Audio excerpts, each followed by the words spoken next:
Assalamualaikum warahmatullahi wabarakatuh. Perkenalkan nama saya Bajang Nasa, NIM 233140471111101. Di sini saya akan menjelaskan tentang konsep dasar foto.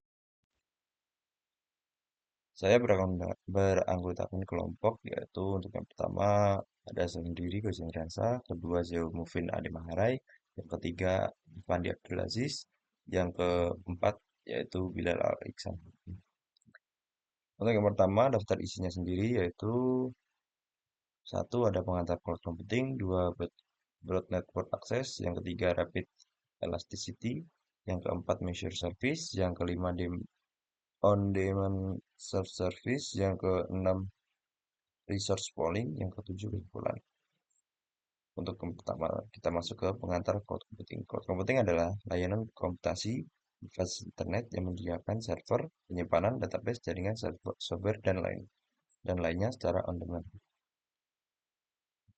5 karakteristik utama cloud. Menurut NIST, layanan cloud memiliki 5 karakteristik.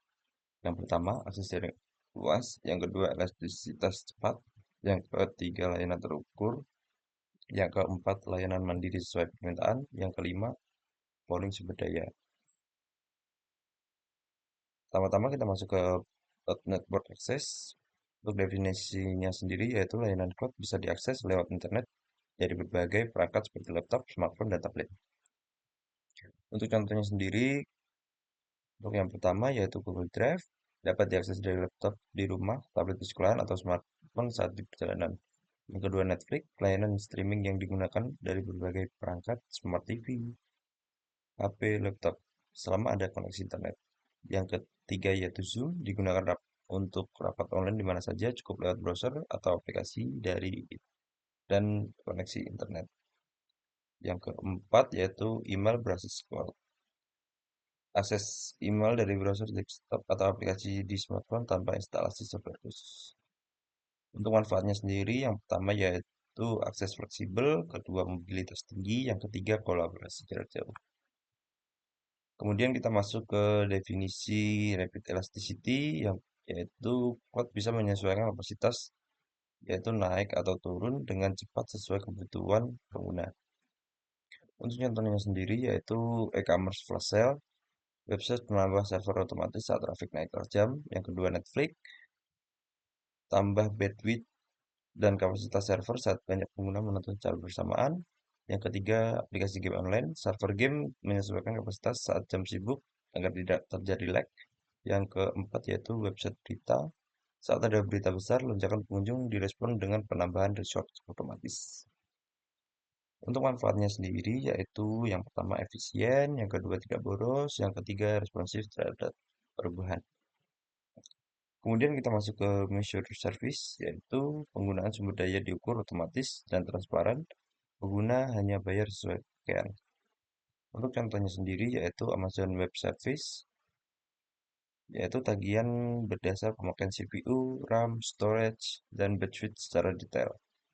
Yang kedua, Google Cloud Platform, penggunaan dihitung per detik atau jam tergantung layanan, seperti virtual machine, query. Untuk yang ketiga, Microsoft Azure, biaya dihitung berdasarkan resource yang digunakan, termasuk waktu aktif server. Yang keempat, Dropbox atau Google Drive. Akun gratis punya batas storage. Jika ingin lebih, pengguna membayar sesuai kapasitas yang digunakan.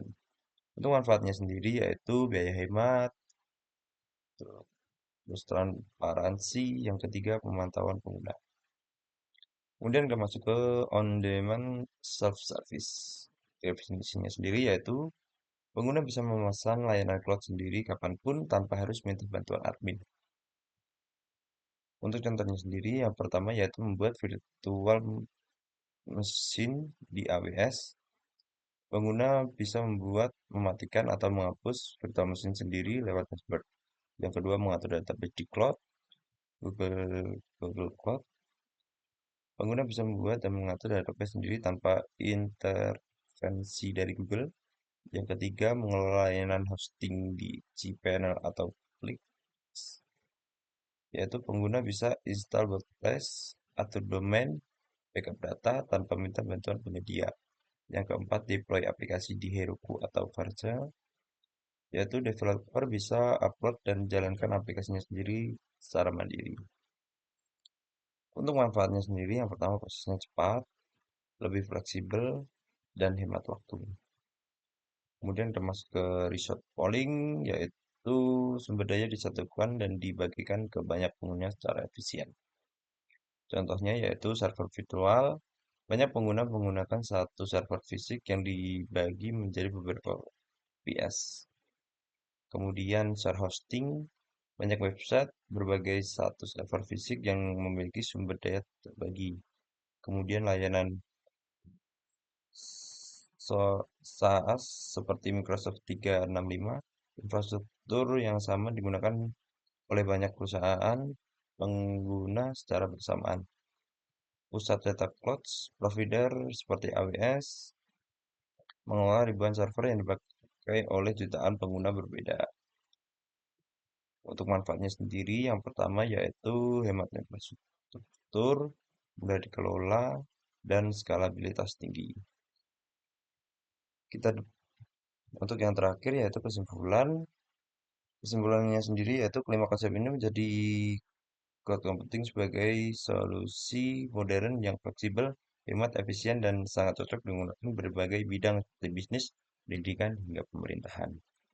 Sekian itu saja yang dapat saya sampaikan. Kurang lebihnya saya mohon maaf. Wabillahi taufiq walhidayah. Wassalamualaikum warahmatullahi wabarakatuh.